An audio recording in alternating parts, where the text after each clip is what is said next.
Hello friends, welcome all of you on quality and facts. दोस्तों, आज की video में हम देखने वाले हैं कंपैरेटिव मेथड्स को, यानी तुलनात्मक पद्धति। और दोस्तों, ये जो आपका लेक्चर है ये ना केवल पेपर 2 बल्कि पेपर 1 के लिए भी इम्पॉर्टेंट है, क्योंकि जब हम रिसर्च मैथडोलॉजी पढ़ते हैं तो उसके अंदर बेसिकली हम कंपैरेटिव मेथड्स को भी पढ़ते हैं। तो इसको देखते हैं इस वीडियो के अंदर क्या क्या हम कवर करने वाले हैं। तो सबसे पहले एक कॉन्सेप्चुअल क्लियरिटी ले लेते हैं तुलनात्मक पद्धति की। आधुनिक समय में राजनीतिक विज्ञान को स्वायत्त अनुशासन बनाने में यदि किसी का सबसे अधिक योगदान है तो वो है तुलनात्मक पद्धति। एक ऑटोनमस डिसिप्लिन जो बना है राजनीति विज्ञान, वो बना है तुलनात्मक पद्धति यानी कंपैरेटिव मेथड की वजह से। जब बात शासन पद्धति की आए तो तुलना जरूरी हो जाती है, क्योंकि तुलना करके ही तो हम ये कह सकते हैं कि कौन सी शासन पद्धति अच्छी है और कौन सी शासन पद्धति में क्या क्या कमियां हैं जिनको हम दूर कर सकते हैं। राजनीति दर्शन का भी यही उद्देश्य है कि एक आदर्श राज्य के लिए राज्य, सरकारें तथा संस्थाओं में वे कौन से बदलाव लाए जा सकते हैं जिससे एक आदर्श राज्य की स्थापना हो सके। इन सब के लिए एक अच्छी तुलनात्मक पद्धति की आवश्यकता होगी जिसके निष्कर्ष विश्वसनीय हो। तुलनात्मक पद्धति का प्रयोग प्राचीन समय से लेकर अब तक राजनीति के सभी पहलुओं का अध्ययन करने के लिए किया जाता है। राजनीतिक अध्ययन में जब विद्वान विभिन्न राज्य सरकारों तथा राजनीतिक संस्थाओं, प्रक्रियाओं, संबंधों तथा व्यवस्थाओं का अध्ययन करके अपने सिद्धांत और विचार प्रकट करते हैं तो इसे तुलनात्मक ढंग कहा जा सकता है। तुलनात्मक पद्धति का प्रयोग करके किसी विषय, तथ्यों, आंकड़ों के आधार पर व्यवस्थित ढंग से निष्कर्ष निकाले जाते हैं। तुलनात्मक पद्धति के आधार पर विभिन्न राजनीतिक व्यवस्थाओं का विश्लेषण करके सिद्धांतों का निर्माण किया जाता है। तो कंपैरेटिव मेथड का मतलब क्या हुआ?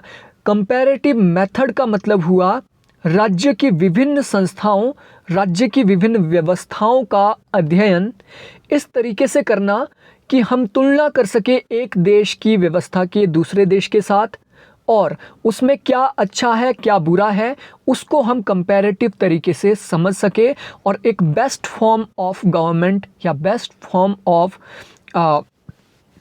पॉलिटिक्स हम ला सके। तुलनात्मक पद्धति का अर्थ एवं परिभाषाएं।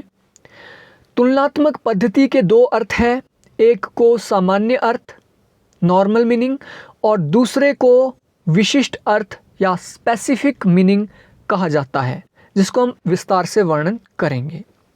तो सबसे पहले देख लेते हैं सामान्य अर्थ यानी कॉमन मीनिंग क्या है कंपैरेटिव मेथड का। सामान्य अर्थों में तुलनात्मक पद्धति का प्रयोग प्रत्येक व्यक्ति के द्वारा किया जाता है और ये एक सार्वदेशिक एवं सर्वकालिक है। ठीक है, सामान्य अर्थों में अगर हम बात करें कंपैरेटिव मेथड का तो आम आदमी जिसको यूज करता है, ठीक है, कि जी मैंने तो तुलना की, इस कार को लूँ या उस कार को लूँ, तो बेसिकली जो ऊपरी तौर पर हम कंपैरिजन करते हैं वस्तुओं का, उसे कहा जाता है सामान्य अर्थ। सामान्य अर्थों में तुलनात्मक पद्धति का संबंध यांत्रिक तुलनाओं से होता है। यांत्रिक तुलना मतलब जो मैकेनिकल कंपैरिजन किया जाता है, फॉर एग्जांपल इंडिया के पार्लियामेंट का ब्रिटेन की पार्लियामेंट के साथ, और वहाँ पे मैकेनिकल कंपैरिजन किया जाएगा, ना कि उनके व्यवहार का। मैकेनिकल मतलब कि इंडिया के अंदर जो लोकसभा है उसमें 545 मेंबर होते हैं, फिर हम ब्रिटेन की जो पार्लियामेंट है उसका जो कॉमन सदन है उसके मेंबर्स को देखेंगे, फिर राज्यसभा, फिर वहाँ के लोकसभा। ठीक है, यानी इसमें क्या है, कंपैरेटिव जो यहाँ पे सामान्य अर्थों में यांत्रिक तुलना की जाती है, यहाँ पे मशीनी तुलना की जाती है, जिसमें हम एक वस्तु की तुलना दूसरी वस्तु से करते हैं और किसी भी निष्कर्ष पर पहुंचने में असमर्थ होते हैं, क्योंकि यांत्रिकी यानी मैकेनिकल तुलनाएं वास्तविक नहीं होती और ना ही अर्थ स्पष्ट करने में सहायक होती है। उदाहरण के लिए, यदि हम हरियाणा के मुख्यमंत्री की तुलना भारत के प्रधानमंत्री से करें तो यह निरर्थक प्रयास होगा, क्योंकि इससे ना तो मुख्यमंत्री की स्थिति का पता लगेगा और ना ही प्रधानमंत्री की स्थिति का पता लगेगा। वैसे ही अगर हम इंडिया की पार्लियामेंट का कंपैरिजन ब्रिटेन के पार्लियामेंट की कंपैरिजन हम करें तो वहाँ कुछ ना कुछ अर्थ अवश्य निकलेगा, क्योंकि हमने क्या है समान इंस्टीट्यूशन के साथ कंपैरिजन किया है। ठीक है। विशिष्ट अर्थ। विशिष्ट अर्थ में तुलनात्मक पद्धति का अर्थ है, सबसे पहले आर्थर एल कालबर्ग के अनुसार तुलनात्मक पद्धति मापन का एक स्वरूप है। कंपैरेटिव मेथड क्या है? कंपैरेटिव मेथड मापने की एक तकनीक है। एरंड लिस्फोर्ड के अनुसार तुलनात्मक पद्धति सभी प्रवृत्तियों को स्थिर रखते हुए दो या दो से अधिक प्रवृत्तियों के बीच आनुभविक संबंध स्थापित करने की विधि है। तो विशिष्ट अर्थ में अगर हम लिस्फोर्ड की डेफिनेशन को अप्लाई करें तो ये एक्चुअल में अप्लाई होती है, क्योंकि विशिष्ट अर्थों में हम क्या करते हैं? आनुभविक संबंधों का विवेचन करते हैं। हम देखते हैं कि कौन कौन से फैक्टर है जो ब्रिटेन की पार्लियामेंट को प्रभावित करते हैं, कौन कौन से फैक्टर है जो इंडिया की पार्लियामेंट को प्रभावित करते हैं। ठीक है। हम विशिष्ट अर्थ में ऐसा नहीं करेंगे कि वहाँ देखेंगे कि कितने प्रतिनिधि वहाँ पे चुन के आए और कहाँ कितने यहाँ पे आए।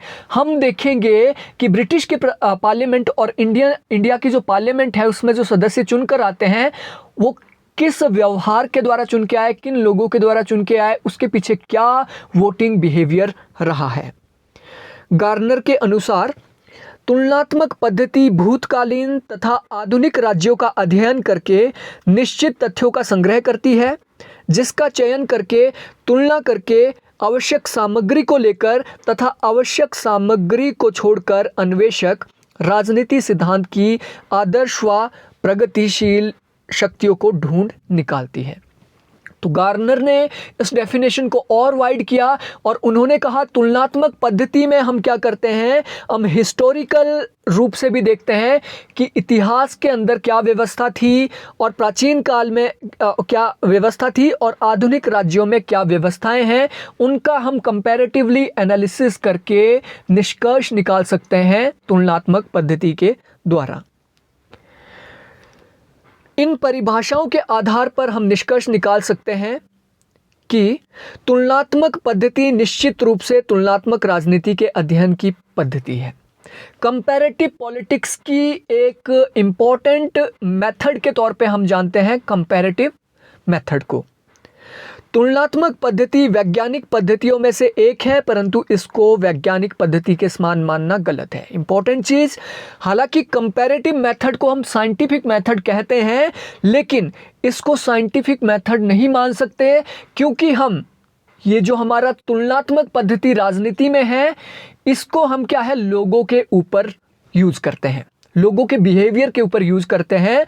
और लोगों का बिहेवियर मैकेनिकल नहीं होता, जैसे कि एक्चुअल साइंस में होता है कि बटन दबाया लाइट ऑन, बटन दबाई लाइट ऑफ।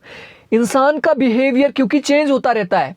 फॉर एग्जांपल, आपने एक दिन एक आदमी को थप्पड़ मारा, वो आपको गाली देगा, दूसरे दिन थप्पड़ मारेगा, हो सकता है यार इसकी तो रोज की आदत है, तीसरी बार मारोगे तो आपको जान से भी मार सकता है। ठीक है, इसलिए हम ये कह सकते हैं तुलनात्मक पद्धति वैज्ञानिक पद्धतियों में से है, लेकिन इसे वैज्ञानिक पद्धति के समान हम नहीं मान सकते, क्योंकि ह्यूमन बिहेवियर हमेशा डायनेमिक रहता है।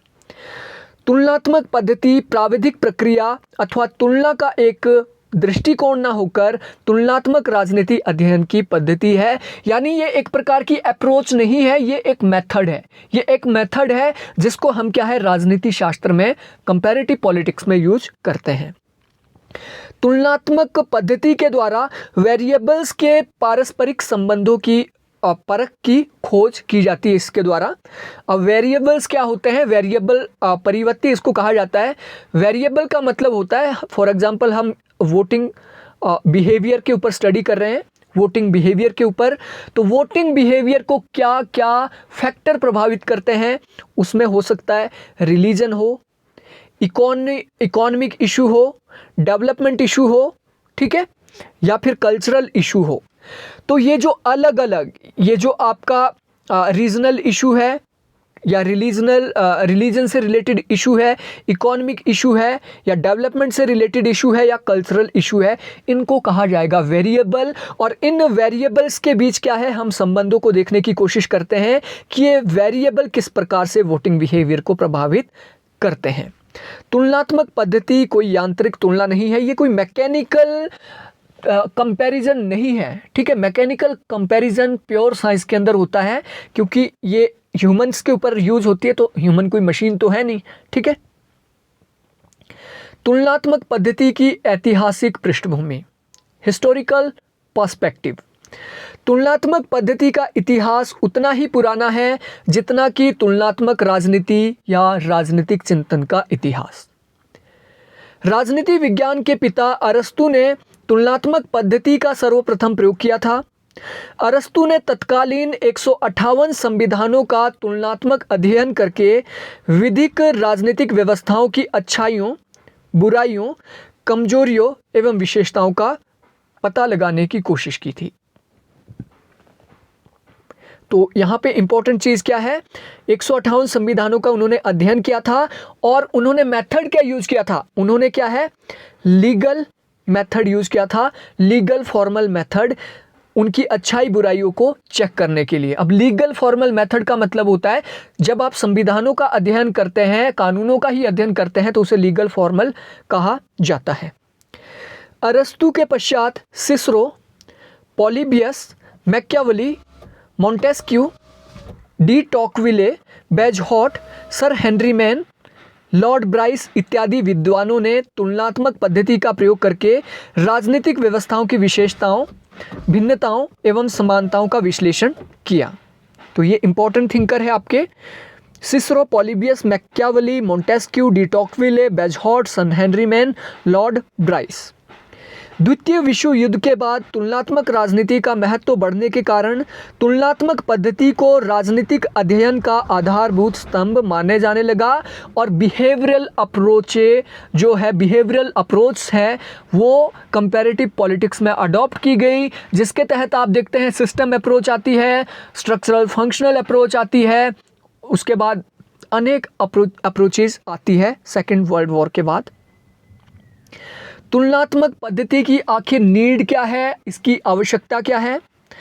तुलनात्मक पद्धति के द्वारा हमें विभिन्न राजनीतिक व्यवस्थाओं की प्रकृति एवं उनकी विशेषताओं का ज्ञान होता है। तुलनात्मक पद्धति की आवश्यकता का दूसरा कारण ये है कि इसमें विभिन्न राजनीतिक व्यवस्थाओं, उपव्यवस्थाओं, संरचनाओं के गुणों एवं दोषों को समझने में सहायता मिलती है। तुलनात्मक राजनीति के ज्ञान को अधिक वैज्ञानिक एवं व्यवहारिक बनाने के लिए तुलनात्मक पद्धति आवश्यक है। अगर हमें उसकी बिहेवियरल स्टडी करनी है तो कंपैरेटिव मेथड बहुत ज़्यादा जरूरी है। राजनीतिक व्यवस्था की कमजोरियों एवं दोषों को दूर करके उनमें सुधार लाने हेतु तुलनात्मक पद्धति अनिवार्य है। तुलनात्मक पद्धति का प्रयोग राजनीतिक सिद्धांत के निर्माण के लिए किया जाता है। तुलनात्मक पद्धति के प्रयोग से राजनीतिक व्यवस्थाओं की कमजोरियों को दूर करके उन्हें अधिक श्रेष्ठ बनाया जा सकता है। तो ये तुलनात्मक पद्धति कंपैरेटिव मेथड के नीड से रिलेटेड कुछ फैक्ट थे।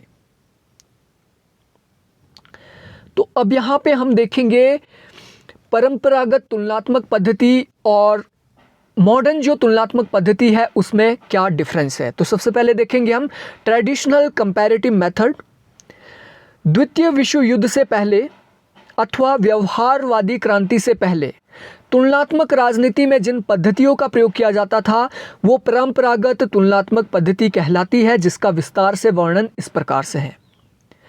ट्रेडिशनल कंपैरेटिव मेथड केवल विभिन्न संविधानों, सामान्यतः यूरोपियन संविधानों की राजनीतिक संस्थाओं के संगठनों और शक्तियों में समानताओं और असमानताओं के अध्ययन के लिए किया जाता रहा है। ठीक है, तो जो आपका ट्रेडिशनल है वो यूरोसेंट्रिक इसे कहा जाता है, यूरोसेंट्रिक था ट्रेडिशनल कंपैरेटिव मेथड। इसका प्रयोग एक पक्षीय और औपचारिक ही बना रहा, यानी इसने बहुपक्षीय अध्ययन नहीं किया, ओनली ये संविधानों तक, सरकारों तक सीमित था, इसलिए इसको एक पक्षीय कहा गया। औपचारिक था क्योंकि ये लीगल फॉर्मल यानी लीगल जो संस्थान है आपकी गवर्नमेंट एक फॉर्मल ऑर्गेनाइजेशन होती है, आपकी जो स्टेट है वो एक फॉर्मल ऑर्गेनाइजेशन है। इन्होंने इनफॉर्मल स्ट्रक्चर जैसे कि प्रेशर ग्रुप, इंटरेस्ट ग्रुप, उनका अध्ययन नहीं किया था। इसमें औपचारिक राजनीतिक संस्थाओं या फिर यूरोपीय संविधानों की उनकी विशेषताओं के आधार पर तुलना की जाती है। इसमें अध्ययन के आधार पर सामान्य रूप से ऐतिहासिक तथ्य होते हैं, यानी हिस्टोरिकल मेथड बेसिकली इन्होंने यूज किया था, जो कि एरिस्टोटल से शुरू हुआ था। परंपरागत तुलनात्मक पद्धति में विद्वानों में Aristotle, Montesquieu, de Tocqueville, JS Mill, James Bryce इत्यादि विद्वान शामिल किए जा सकते हैं। आधुनिक तुलनात्मक पद्धति, मॉडर्न कंपैरेटिव मेथड आधुनिक समय में तुलनात्मक राजनीति के क्षेत्र में और प्रकृति में हुए क्रांतिकारी परिवर्तनों के कारण तुलनात्मक पद्धति की प्रकृति और क्षेत्र में बहुत ज़्यादा बदलाव हुए। अब इसमें तुलना का क्षेत्र और अधिक कॉम्प्रिहेंसिव, व्यापक हो गया है, जिसका हम विस्तार से वर्णन कर रहे हैं। अपने वर्तमान स्वरूप में ये सिद्धांत निर्माण और अनुसंधान की वैज्ञानिक पद्धति है। यही वो मेथड है जिसने राजनीति को राजनीति विज्ञान का स्वरूप प्रदान किया है। तुलनात्मक पद्धति या ढंग के द्वारा विभिन्न तत्वों के अनुभववादी संबंध पाए जाते हैं।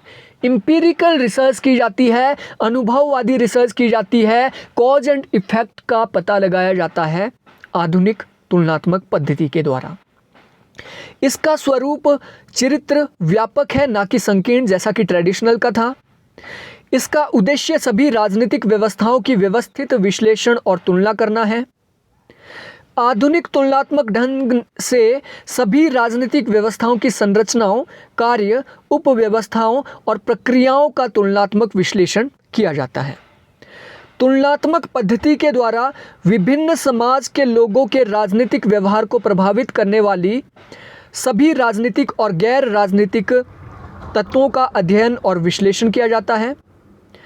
तुलनात्मक ढंग अनुसंधान की वैज्ञानिक पद्धति है। यह कठोर व्यवस्थित अनुसंधान है। इसमें तथ्यों का अनुभववादी विश्लेषण किया जाता है। आधुनिक तुलनात्मक ढंग में तथ्यों को मूल्यों से अलग रखने का प्रयास किया जाता है। बेसिकली बिहेवियरल अप्रोच जो आई थी उसने क्या है, वैल्यू फ्री पॉलिटिक्स की बात की थी, यानी हम जो भी अनुसंधान करेंगे उसमें लोगों की मान्यताओं को, उनके धर्म को, उनके कल्चर को नहीं घुसने दिया जाएगा, और जिस प्रकार से एक साइंटिफिक रिसर्च की जाती है वैसे ही हम रिसर्च करेंगे। वर्तमान समय में तुलनात्मक ढंग में क्रांतिकारी विकास हुआ है और यह अध्ययन का एक बहुत ही उपयोगी ढंग बन गया है। आधुनिक तुलनात्मक पद्धति एनालिटिकल, व्यवस्थित और साइंटिफिक है। इसमें राजनीतिक तथा गैर राजनीतिक तत्वों का अध्ययन शामिल है। ये ओनली फॉर्मल इंस्टीट्यूशन यानी गवर्नमेंट का ही अध्ययन नहीं करता, ये प्रेशर ग्रुप का भी अध्ययन करता है, रिलीजन का भी अध्ययन करता है, ये अनौपचारिक समूहों का भी अध्ययन करता है। इसमें राजनीतिक आचरण एवं उसको प्रभावित करने वाले गतिशील कारकों जैसे राजनीतिक दलों, हित समूह, दबाव समूह का अध्ययन किया जाता है। इसमें प्रजातांत्रिक व गैर प्रजातांत्रिक दोनों ही प्रकार की राजनीतिक व्यवस्थाओं का अध्ययन किया जाता है। वो आपकी यूरोप की डेमोक्रेटिक सिस्टम हो या non European non democratic system हो, सभी का अध्ययन किया जाता है। यानी ये यूरोसेंट्रिक नहीं है, पूरी दुनिया का अध्ययन ये करता है। इसमें यूरोपीय तथा तीसरी देशों के विकासशील देशों का अध्ययन किया जाता है। ये विभिन्न राजनीतिक संस्थाओं का अध्ययन सावयवी यानी ऑर्गेनिक रूप में करता है। आधुनिक तुलनात्मक पद्धति में तथ्यों एवं आंकड़ों को आदर्शों एवं नैतिक मूल्यों से बिल्कुल अलग रखा जाता है, जबकि परंपरागत तुलनात्मक पद्धति मूल्य एवं नैतिक आदर्शों की प्रधानता उसमें पाई जाती थी। तुलनात्मक पद्धति की अनिवार्य शर्तें, जब भी हम कंपैरेटिव मेथड को यूज़ करते हैं उसकी अनिवार्य शर्तें होती है जिनको हमें फॉलो करना पड़ता है। अगर हमने उन शर्तों को फॉलो नहीं किया तो कभी भी हम एग्जैक्ट या सही कंक्लूजन पर नहीं पहुंच सकते। तो देखते हैं कौन सी वो अनिवार्य शर्तें हैं जो कंपैरेटिव मेथड को यूज़ करते समय हमें यूज करनी होती है। तुलनात्मक पद्धति के लिए सबसे पहले क्या है, तुलना की समुचित इकाइयों का चयन।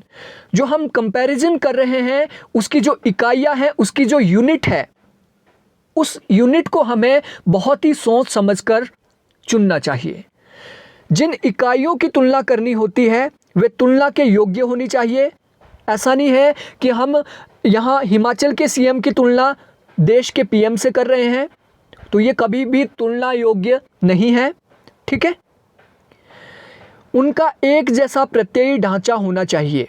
एक जैसा प्रत्ययी ढांचा होने का मतलब है कि उनका जो एक मॉडल है, उनका जो आदर्श है वो एक जैसा होना चाहिए। जैसे हम इंडिया के प्रेसिडेंट की अगर तुलना कर रहे हैं अमेरिका के प्रेसिडेंट के साथ, यूएसए के प्रेसिडेंट के साथ, तो उनके बीच एक जैसा प्रत्ययी ढांचा है, दोनों राष्ट्रपति हैं, तो यहाँ पे तुलना हो सकती है। तुलना की इकाइयों में संपूर्ण समानता का होना अनिवार्य नहीं है कि संपूर्ण समानता होगी तो क्यों तुलना करेंगे हम।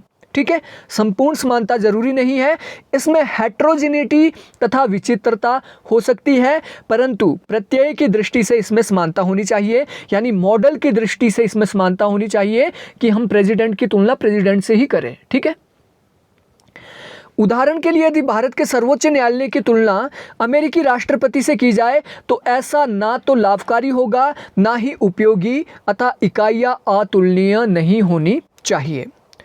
तुलना की इकाइयों की परिभाषा, यानी जो यूनिट्स हम कंपैरेटिव मेथड के तहत जिनकी हम कंपैरिजन कर रहे हैं उनके बीच क्या है, उनके बीच जो तुलना है उनकी परिभाषा हमें करनी पड़ेगी।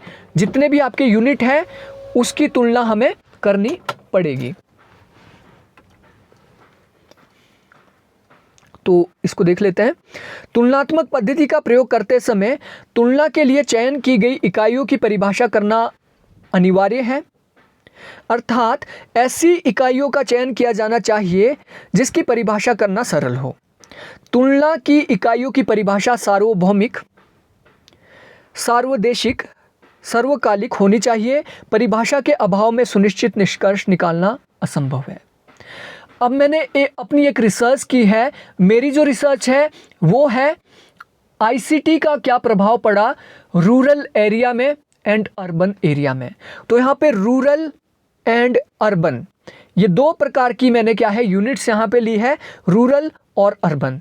तो यहाँ पे मुझे क्या करना पड़ा, यहाँ पे मुझे परिभाषित करना पड़ा कि मेरे अनुसार रूरल क्या है और अर्बन क्या है, ग्रामीण क्षेत्र क्या है उसको अच्छे तरीके से मुझे परिभाषित करना पड़ेगा, अर्बन क्षेत्र क्या है उसको भी अच्छे से परिभाषित करना पड़ेगा।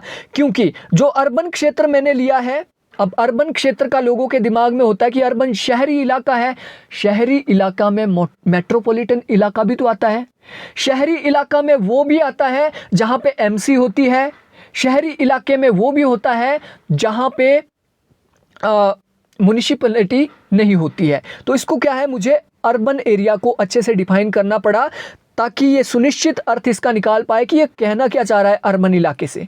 ठीक है, और रूरल इलाके में कोई ट्रेडिशनल रूरल विलेजेस होते हैं, ट्रेडिशनल रूरल विलेजेस का मतलब है जो एग्रीकल्चर के ऊपर होते हैं।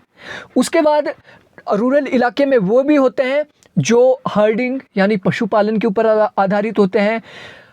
तो इस तरीके से क्या है, जो हमारी तुलना की इकाइयां हैं उनको हमें परिभाषित करना होता है अच्छे तरीके से। शोध के केंद्र की सुनिश्चितता, जो हम रिसर्च कर रहे हैं उसका सेंट्रल पॉइंट क्या है उसकी भी सुनिश्चितता हमें होनी चाहिए। शोध के केंद्रीय स्थिति को सुनिश्चित आंकड़े तथा तथ्य एकत्रित करने की प्रक्रिया आसान बनाते हैं तथा धन एवं समय की भी ये बचत करते हैं। तुलनात्मक इकाइयों की अनेकता की अनिवार्यता, अब ये चीज़ यहाँ पे क्यों इम्पोर्टेंट है, जो हमारा तुलनात्मक इकाइयाँ है उसमें अनेकता होनी चाहिए। जो हम कंपैरिजन कर रहे हैं उसके बीच क्या है, अनेकता होनी चाहिए। तुलनात्मक पद्धति का प्रयोग करते समय शोधार्थी को यह ध्यान रखना चाहिए कि तुलना की प्रत्ययी इकाइयाँ जितनी अधिक होगी शोध उतना ही अधिक सार्थक एवं सुनिश्चित होगा। ठीक है। इकाइयाँ जो हम ले रहे हैं, फॉर एग्जाम्पल सैंपल की हम बात करते हैं, सैंपल साइज जितना बड़ा होगा उतना ज़्यादा हम कह सकते हैं कि शोध हमारा सार्थक होगा और कंक्लूजन उसका अच्छा निकलेगा।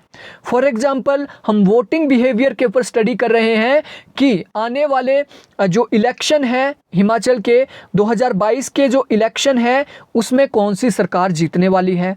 तो हम क्या करते हैं, 50 लोगों के ऊपर शोध करते हैं और 50 लोगों से उनकी राय लेते हैं, और दूसरी जगह हम क्या करते हैं, 500 लोगों पे शोध करते हैं। तो डेफिनेटली जिसका साइज बड़ा होगा उसको ज़्यादा विश्वसनीय माना जाएगा, यानी इकाइयों की अनेकता होना अनिवार्य है।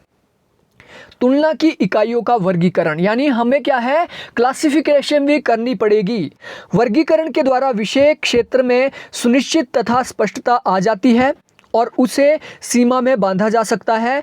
उदाहरण, यदि हमें 10 राजनीतिक व्यवस्थाओं का तुलनात्मक अध्ययन करना है तो इसका वर्गीकरण लोकतंत्र तानाशाही व्यवस्था में किया जा सकता है कि ये जो 10 ली है इसमें से 5 आपकी क्या है, तानाशाही है, 5 आपकी डेमोक्रेटिक है।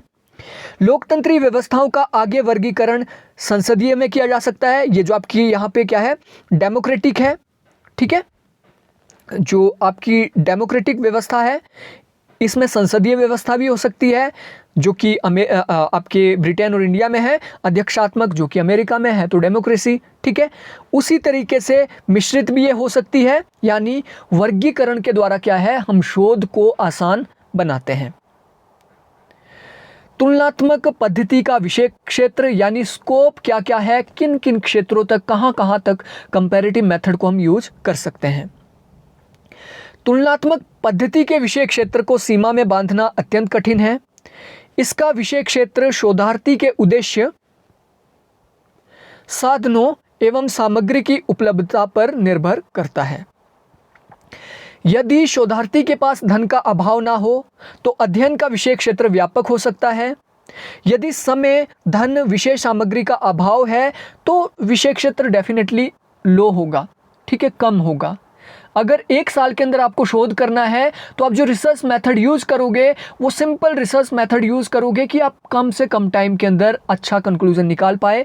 और अगर आपके पास टाइम भी है, पैसा भी है, तो आप क्यों 50 सैंपल लोगे, आप सीधा 5000 सैंपल लोगे और अधिक विश्वसनीय कंक्लूजन निकाल सकते हैं। तो यहाँ पे हम क्या है, तुलनात्मक पद्धति का जो विषय क्षेत्र है इसको 2 भागों में डिवाइड करते हैं, माइक्रो लेवल और मैक्रो लेवल में। तो सबसे पहले देख लेते हैं लघु स्तरीय क्षेत्र। जब किसी राजनीतिक व्यवस्था की एक इकाई, एक भाग, एक उपसंरचना की तुलना एक से अधिक राजनीतिक व्यवस्थाओं के भाग अथवा उपसंरचना या एक इकाई से करे तो ऐसे को हम कहते हैं लघु स्तरीय अध्ययन। उदाहरण के लिए भारतीय राज्यसभा की तुलना इंग्लैंड के लॉर्ड सदन से या अमेरिकी सीनेट की तुलना अन्य देश के उच्च सदन से करे तो ये लघु स्तरीय अध्ययन कहलाएगा, माइक्रो लेवल ये स्टडी कहलाएगी। सेकंड आपका है वृहत स्तरीय यानी मैक्रो लेवल, जो बड़े पैमाने पे होती है।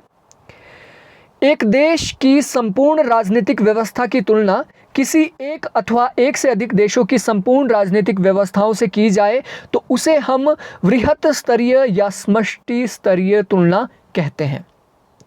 लघु स्तरीय, वृहत स्तरीय तुलनात्मक अध्ययन में विभाजन रेखा खींचना असंभव है। कोई अध्ययन लघु स्तरीय है अथवा वृहत स्तरीय, यह जानना है तो अध्ययन पर निर्भर करता है कि हमारा अध्ययन किस प्रकार का हो।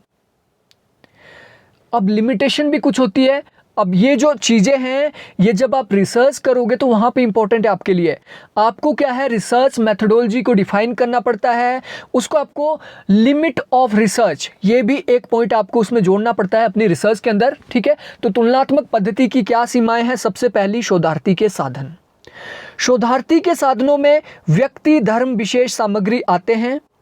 यदि शोधार्थी के पास ये तीनों साधन पर्याप्त मात्रा में है तो अध्ययन के विषय क्षेत्र विस्तृत स्तरीय अथवा व्यापक स्तरीय हो सकता है। साधनों में एकता का होना अनिवार्य है। जो आप मेथड यूज कर रहे हैं वो इक्वल होने चाहिए। फॉर एग्जांपल आप क्या है 500 लोगों के ऊपर शोध कर रहे हैं, 500 लोगों का आपने सर्वे किया तो साधनों की एकता में अनिवार्य होना चाहिए, यानी जो क्वेश्चन एक व्यक्ति से पूछा वो दूसरे से भी वही होना चाहिए और 500 के साथ वही क्वेश्चनेयर आपने पूछने हैं। समय सीमा भी एक प्रकार की क्या होती है, लिमिटेशन होती है। यदि शोधार्थी के पास पर्याप्त समय है तो अध्ययन व्यापक या वृहद होगा, और यदि समय का अभाव है तो लघु क्षेत्र उसके अध्ययन का होगा।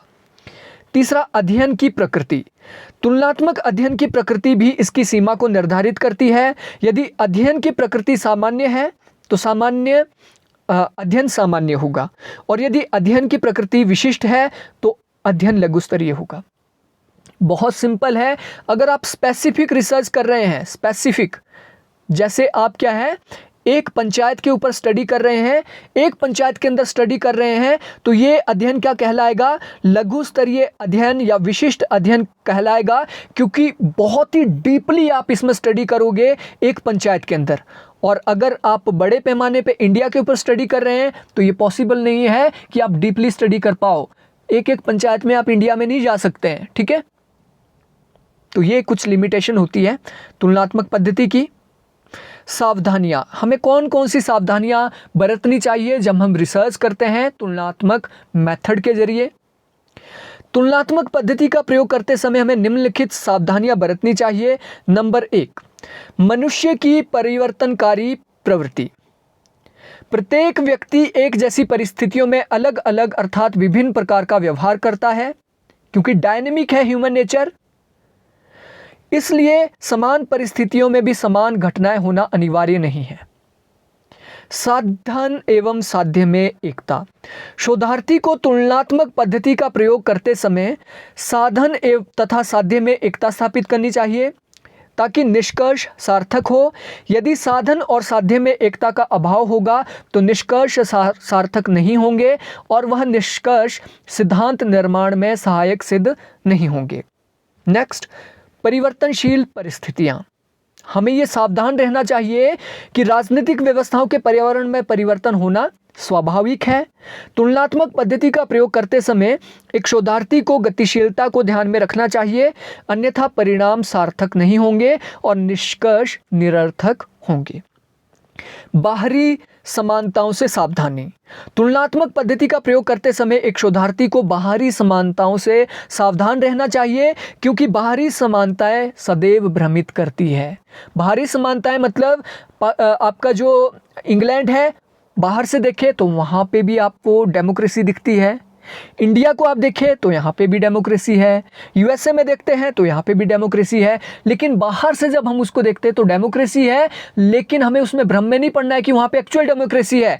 यूएसए के अंदर देखेंगे तो वहाँ पे लिबरल डेमोक्रेसी है, इंडिया के अंदर हम देखेंगे तो यहाँ पे मिक्स्ड डेमोक्रेसी है, मिक्स्ड डेमोक्रेसी है। और जब हम इंग्लैंड के अंदर देखेंगे तो इंग्लैंड के अंदर हमें मिलेगी कंजर्वेटिव डेमोक्रेसी, ठीक है। तो हम बाहरी पहचान के द्वारा कभी भी भ्रमित हमें नहीं होना चाहिए, इसको ध्यान में रखना चाहिए।